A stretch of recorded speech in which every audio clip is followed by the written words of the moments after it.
పర్యావరణాన్ని దెబ్బతీసే ఈ మొక్కతోనే పర్యావరణాన్ని కాపాడుతున్నాం. నీరు నిల్వ ఉండే అన్ని ప్రాంతాల్లో కనిపించే కలుపు మొక్క.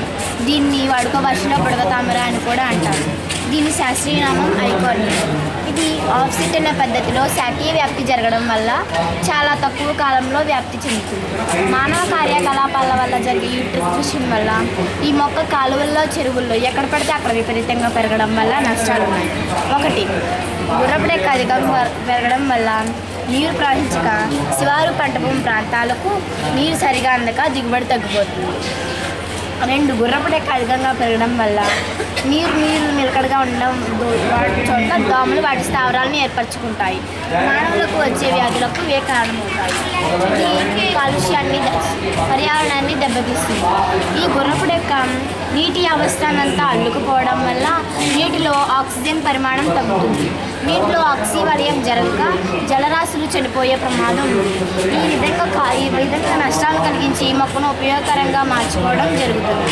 ఈ మొక్కలో ఉండే పోషక విలువలు: మాంసకృతులు 11%, పీచు పదార్థం 20%, భాస్వరం 0.5%, 1.6%, ఇతర ఎక్స్ట్రాక్ట్ 2.3%. ఈ గుర్రపు డెక్కను సేకరించి కంపోస్ట్ గొయ్యిలో వేసి పొరలుగా కప్పాలి. మట్టి గుర్రపు డెక్క పొరలుగా వేయాలి. లాస్ట్ మట్టి కప్పి నీరు పోస్తూ ఉండాలి.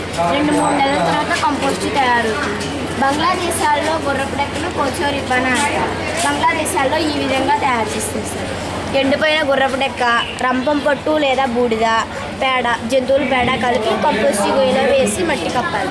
2-3 నెలల తర్వాత ఈ విధంగా తయారైన కంపోస్ట్ ఎరువును పంట పొలాలకు వాడినట్లయితే ఈ విధంగా రైతులకు మంచి దిగుబడిని ఇస్తారు. ఈ గుర్రపు డెక్క వల్ల లాభాలు ఏంటంటే దీని నుండి బయోగ్యాస్ తయారు చేయవచ్చు. అవాయి శాస్త్రీయ ద్వారా బయోగ్యాస్లో ఉండే మీథేన్ మంటకు, యంత్రాలకు, లైటింగ్కు ఈ మొక్కను ఉపయోగిస్తారు. బంగారపు గనుల నుండి విడుదలయ్యే సయానైడ్ వ్యర్థాలను తీసుకొని కాలుష్యాన్ని కాపాడుతుంది.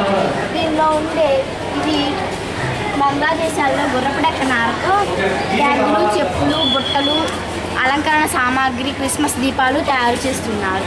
ఈ విధంగా నష్టంగా ఉపయోగిస్తున్న గుర్రపు డెక్కను ఉపయోగకరంగా మార్చుకోవడం వల్ల పర్యావరణాన్ని కాపాడుకోవచ్చు. విచక్షణతో ఆలోచిద్దాం, పర్యావరణాన్ని రక్షిద్దాం. నీ పేరేంటమ్మా? దయాశ్రీ. ఏ స్కూల్ నుంచి? Tanuku girls school. ఏ క్లాస్ చదువుతున్నావు? 7th. మరి నువ్వు పెద్ద ఇంకా బాగా చదువుకుని నువ్వు ఇంకా ఏం చదవాలనుకుంటున్నావు, ఏం అవ్వాలనుకుంటున్నావు? What is your ambition? Doctor. Good, very good, బాగా చెప్పావు. థ్యాంక్స్.